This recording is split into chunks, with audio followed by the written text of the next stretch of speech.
what I missed for one the same. DraptorRonin here for more Red Rescue Team on episode 40. Last time we got Gardevoir rescued, and this time we're going to continue on in the post-game with something else that's pretty important. Let's see, I'm going to need to sort my items, and we're going to rematch some legendary birds from our earlier in our playthrough. And we're going to try to recruit them. Now, if we go to Wigglytuff's club and check, say, you can check any Pokemon and see what friend area they come from, that they reside in. Let's check out Articuno, Legendary Island.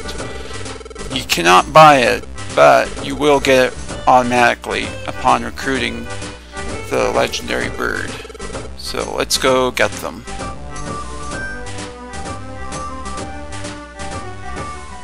While I'm thinking about it, I should get the friend bow, because that'll be helpful for recruiting. Yep. Alright. Give that to me. See you in a sec. Okay. We're going to start with Articuno at the Frosty Forest. I'll march on over to here.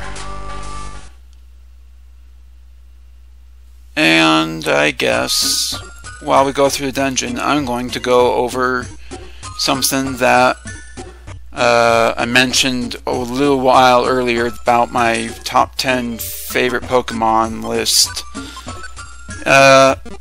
While I don't have an exact video made, I will probably have to improvise with this video. Let me just grab out my list here.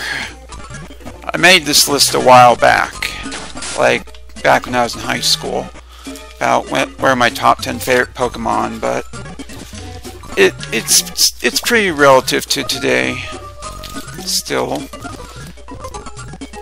If I can find it in here. God damn it, where did it go?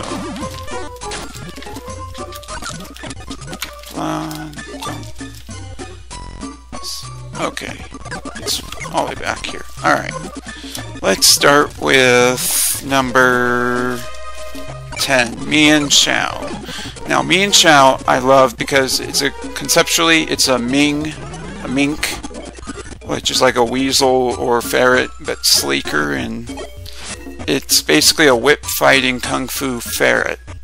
And I just love it. And the fact it gets Regenerator and then good moves for recovery like high jump kick, and then like the fact that it can also get powered up with its hit ability with Reckless is also amazing. So I love Mienshao. I always typically name mine Ming, so bear that in mind. I gotta get some water. Number 9, Raikou. I love Raikou. When I was watching the anime, the anime special, the one where Ash was not in it, The Legend of Thunder or whatever, with the gold and silver guy, Jimmy or whatever his name is, and I just love how Team Rocket like underestimated Raikou's strength, and that's what made me just love Raikou. Where they were like, "Oh yeah, he's an electric Pokemon. He'll be drawn here, and we'll take him real quick." Like, and they like if they do get to him, and then they're like, "Shit, he's stronger than we thought." I'm just like, "Whoa, this Pokemon's strong." All right, made it to the halfway point. Better save my game. Number 8, Zangoose. Now, I've mentioned this before, but Zangoose is probably one of my, like I said before, one of my favorite Pokemon. It is a cat ferret mongoose, and it's awesome. I still have my very first Zangoose. It's over 13 years old, being my Zangoose from my very first Pokemon Ruby play through back when I was in like 3rd grade. 3rd or 4th grade, yeah. And it's sassy natured. She is just doesn't have a nickname, but she is pretty good, and I'm glad I still have her. moving on, we have number 7, Durant. I love ants. I used to have several ant farms, and then when I found out there was an actual, literal ant Pokemon that size of a shoe, I was like, I want that, and I love it. With its hustle ability, it can teach it Hone Claws and then breed it to have baton. Ooh, we're getting a Rhyhorn. But Baton Pass is a good move for teaching it Hone Claws, and then the X-Scissor Iron Head combo is pretty good. Number 6, Rotom. Now I'm going to clarify one thing. I like Rotom's normal form more than Rotom's different forms like Rotom Wash or Heat or Mow. I don't really care for them too much, but I like normal Rotom because when my first playthrough of Pokemon Pearl, I actually found Rotom completely by accident. Just derping around the old chateau at night, clicking on things, searching for stuff, and I was like, whoa, what is this? Is this a legendary? It doesn't look like one, and I caught it and still have it sitting in my Pokemon bank. But I love Rotom. It gets me through so much, and it's just such a little mischief maker. Number 5, Archeops. I love dinosaurs as well, especially raptor dinosaurs. And Archeops is about the closest thing you have to a raptor dinosaur. But we'll get back to that in a sec.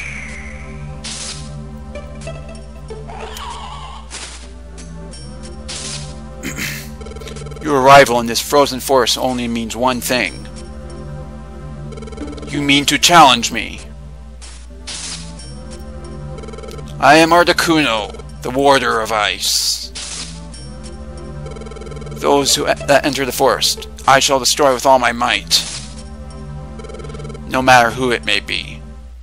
Okay, now the thing we want to do is only fight with Meowth Ben, because unlike in future Mystery Dungeon games where you go to recruit legendaries, you have to actually get them, recruit them like an average any other Pokemon practically, where the leader has to knock them out and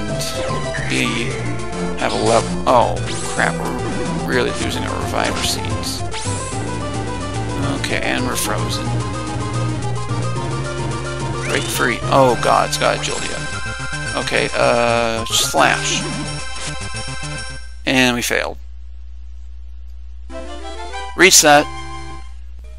Okay, good thing I saved right here. Let's try this again. Going back to the top 10 list, I love Archeops. It is a flying raptor dinosaur that, even in its Pokedex entry state, it runs faster than it flies, and it learns like Bite and Crunch and Slash and Dragon Claw, and I love it. I don't like its ability to Fetus, but you know what? As long as you're above half health with it, you're fine. Number 4 is kind of a tie between Greninja and Zoroark. I've grown to love Greninja, particularly from Smash Bros. And like I've mastered Greninja on Smash Bros. But Zoroark is just a Pokemon I've liked ever since I saw it. And both are pretty similar usage-wise. They're frail, they're dark types. Zoroark has its illusion ability, Greninja has its Protean ability. All sorts of fun shenanigans. Number 3. Garchomp. I love Garchomp. It is probably my favorite pseudo-legendary because it is a land shark, it is a Draptor, and it's a land Draptor shark. No more needs to be said about it. It's just badass, and it gets rough skin, slap a rocky helmet on, and you got yourself a strong-ass monster. And let's get back to trying to fight Articuno. Not going to reread this. Let's go. Alright, let's slash you. Or shockwave you. I bet. fake out. Okay, slash mind reader. Okay, slash. Fuck. Okay, let's try this again. Oh, that's... And we got frozen. Speed up button. Time. Slash. This is not good. I better eat an orange berry. I don't want to use up any more shit. Well, so much for not using up reviver seeds. Slash. What the fuck? This thing is turned up. And we don't get it. You know what? I did a little research, and it turns out in this game you have to have enough size room in your party because each Pokemon has its own size, and Meowth, for example, is only 1 star in size. Articuno is like 3, and we can only have an excess of like 6 or so. Well, there we go. So, yeah, that did it. That got us the Articuno just by going alone, practically. I don't know, maybe it's 4 stars or something. I don't know, but we're going to name you Rock. Rock, after what it's mostly based on. The rock from Arabic lore, which is this giant bird. And we get access to Legendary Island. But there we go, there's Articuno, but this episode's not over yet.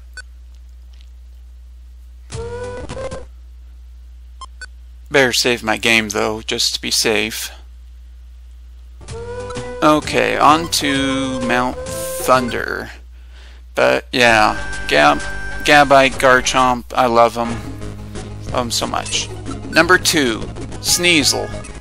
I love Sneasel. It would be my partner Pokemon if I, honest to goodness, had a real life Pokemon experience. I always try to make sure I can get a Sneasel. I almost always name them Copa, almost always teach them Dig. Fun fact, ground basically covers like 3 of Sneasel's 7 weaknesses, being fire, rock, and steel types. And it grants him a turn of not getting hit, so that's something. And Sneasel is just one of those Pokemon that I would say it's more so a mascot than what number 1 is. And of course, number 1 is Sceptile. Sceptile is my starter. It's my very first Pokemon. Well, Trico was. Back when I first played Pokemon Ruby, back in 3rd grade, I remember all the kids were saying, oh, don't pick Trico, pick Torchic, pick Mudkip, Trico sucks, blah. And you know what I said to them when I got my game? I'll show them. I'll show them damn well how good a Sceptile can be. And boy, did I have a fond memory of one-shotting, like my friend David's Latios back in the day, with a leaf blade. He spent, like, I remember he was boasting how he spent like 3 days trying to catch his Latios without, because he already used Master Ball up on Rayquaza. And then for me to just go and one-shot it, he was just like ready to just throw his Game Boy Advance SP on the ground and say, you know what, whatever, fuck this. Except, well, you know, knowing him, he probably would say that at that age. But Sceptile is just a Pokemon that has always gotten me through thick and thin. And then in the anime, it's arguably one of Ash's best grass types, if not his best grass type. How it won him so, like, it was the Pokemon that defeated Darkrai in the Sinnoh League. Even though, yeah, it basically won against the Darkrai when it, like, 4-0'd everyone else on his team. So, Sceptile, plus Sceptile is kind of a Draptor in itself with the fact that it goes Mega. And its Mega is a pretty cool concept because it, like real world geckos, it can detach its tail. but it uses it as a missile, and the missile shoots hundreds of sharp leaves off of it as well. Yeah. So there's my top 10 favorite Pokemon. Let me know yours in the comments below. What you better put my list back. There. Alright. Mount Thunder. Better Shadow Ball you. Gligar, don't want you. Pink Gummy, whatever. Okay, just... Oh my god, Gligar, just let me go. Okay, stairs are up there. I'm gonna pick up this white gummy and eat it, because white gummies are good for normal types. Third. So, you're back. Since we last met, how much more have you furthered your team? How much stronger? Your power. Demonstrate it for me. Okay, Zapdos. I'm going to start with a Fake Out. And miss it, of course. Slash for the good, powerful stab. Slash. Alright, we'll try that again. Yes, yes, how much stronger? Fake Out. Slash. There we go.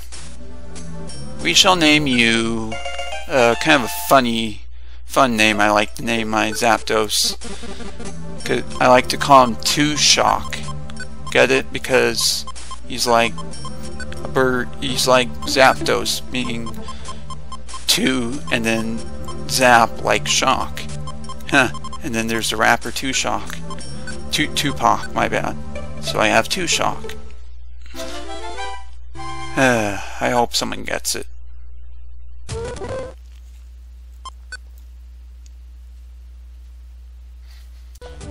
Okay, on to Mount Blaze.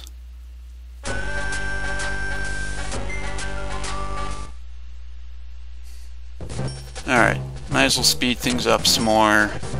I honestly thought going over my top 10 Pokemon list would take longer, but you know, you do what you do. I guess I should also mention that, yeah, this is like coming out on a Wednesday, and this is a Monday episode, but you know, it was going to be a special with the top 10 list, but I didn't have time because I had to go to an art class. That I got enrolled into an art class every Wednesday or so, and not gonna lie, it may interfere with the Ultimate Spore Guide, but we'll just have to play that by ear. Like, we'll just have to see, I guess it should say. Let's see. Oh, okay, got burned and then got poisoned. Oh, the stairs are over there. Why would I do it? No, I don't want to shuckle. Zipping around at the speed of sound in a giant volcano, and there's a fire horse.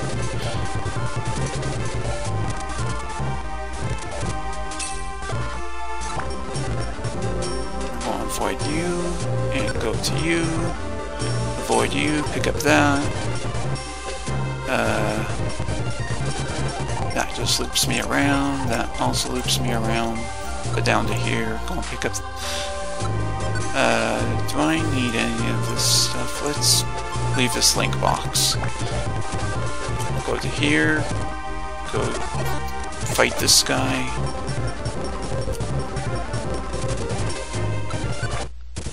Alright, made it to the midway point. Better save.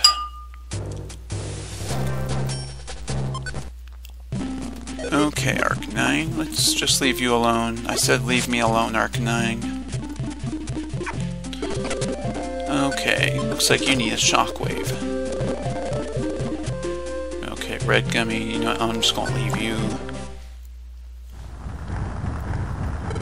Halt! This is Mount Blaze. For your venture into this peak, there can be only one reason. You have come to challenge me. So be it. I am the warrior of fire, Moltres.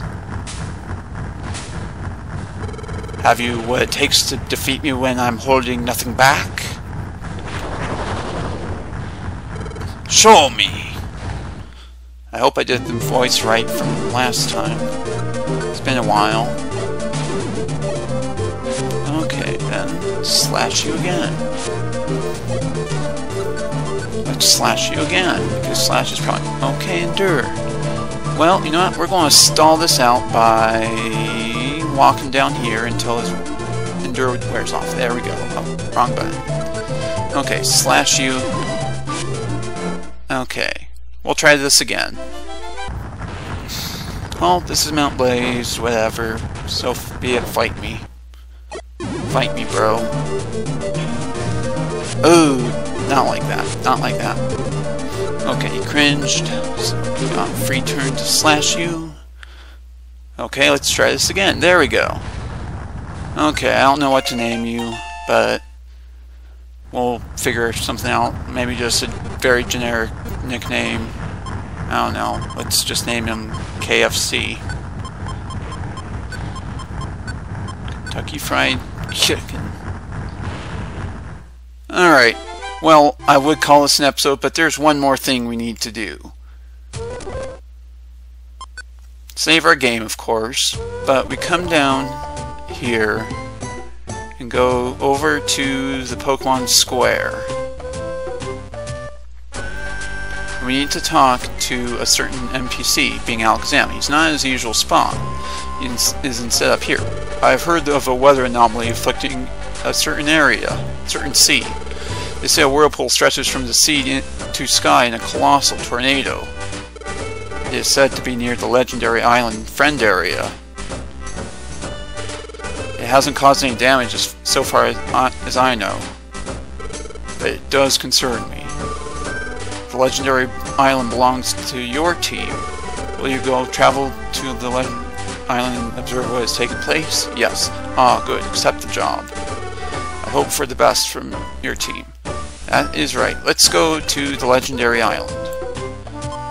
We'll go visit this guy, yeah.